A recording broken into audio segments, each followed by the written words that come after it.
যে এই যে বজ্রপাত হয় এটা আসলে কি, এ সম্পর্কে তো আমাদের ধারণা নেই, এটা আসলে কি।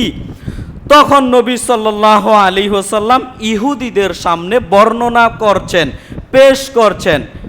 বজ্রপাত হলো এমন একজন ফেরেশতা নিযুক্ত করা আছে, যেই ফেরেশতার হাতে একটা চাবুক আছে, যেই ফেরেশতার হাতে একটা চাবুক আছে। চাবুকটা হলো আগুনের। চাবুকটা কিসের? আগুনের। কথাগুলো বুঝেন, চাবুকটা হলো আগুনের। আর এই ফেরেশতা এই আগুনের চাবুক দিয়ে মেঘমালাকে পিটাতে থাকে, পিটাতে পিটাতে দৌড়িয়ে নিয়ে যায় এক দিক থেকে আরেক দিকে। আল্লাহ সুবহানাহু ওয়া তাআলা যেদিকে বলেন ওই দিকেই নিয়ে যান। এই পর্যন্ত বলতে ইহুদিরা আবার প্রশ্ন করলো, তাহলে এবার আপনি বলুন তো, এই যে বিকট শব্দ হয় এটা কি?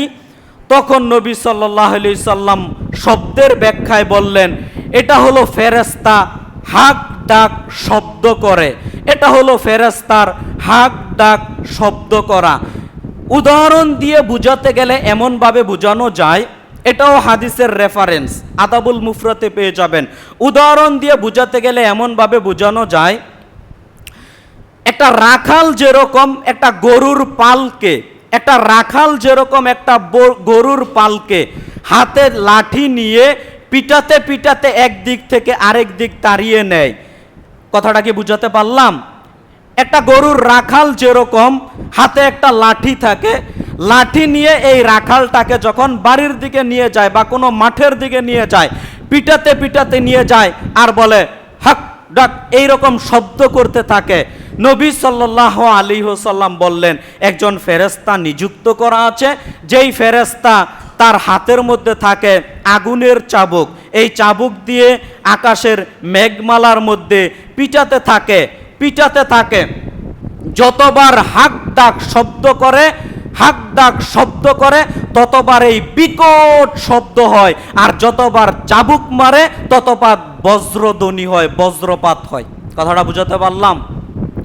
আবার বুঝেন, এমন একজন ফেরেশতা নিযুক্ত করা আছে, যেই ফেরেশতা মেঘমালাকে তাড়িয়ে নিতে থাকে।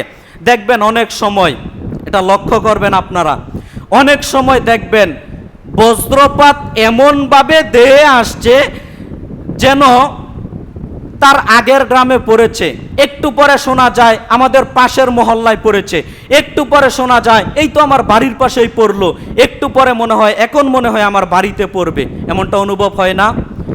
দেখবেন বজ্রপাত এমনভাবে ধেয়ে আসে যেন এমন একটা সিচুয়েশন তৈরি হয়ে যায় যে এখন মনে হয় বাড়ির আশেপাশে পড়তে পারে, এমন একটা সিচুয়েশন চলে আসে।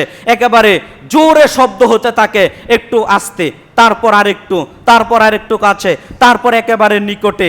তার মানে ফেরেশতারা এই মেঘমালাকে তাড়িয়ে নিতে থাকে। বিজ্ঞান একটা ব্যাখ্যা দিয়েছে, বিজ্ঞান তো কোরআন হাদিসকে সামনে, তারা যেটা মনে করে এইভাবে ব্যাখ্যা দেয়। বিজ্ঞান কি ব্যাখ্যা দিয়েছে? বিজ্ঞান ব্যাখ্যা দিয়েছে মেঘে মেঘে ঘর্ষণের ফলে বজ্রপাত হয়, মেঘে মেঘে ঘর্ষণের ফলে বজ্রপাত হয়।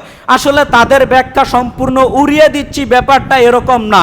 কিন্তু এই ব্যাখ্যা বজ্রপাত কেন হয় নবী সাল্লাল্লাহু আলাইহি ওয়াসাল্লাম 1450 বছর পূর্বেই হাদিসের মধ্যে বলে গেছেন। সুবহানাল্লাহ।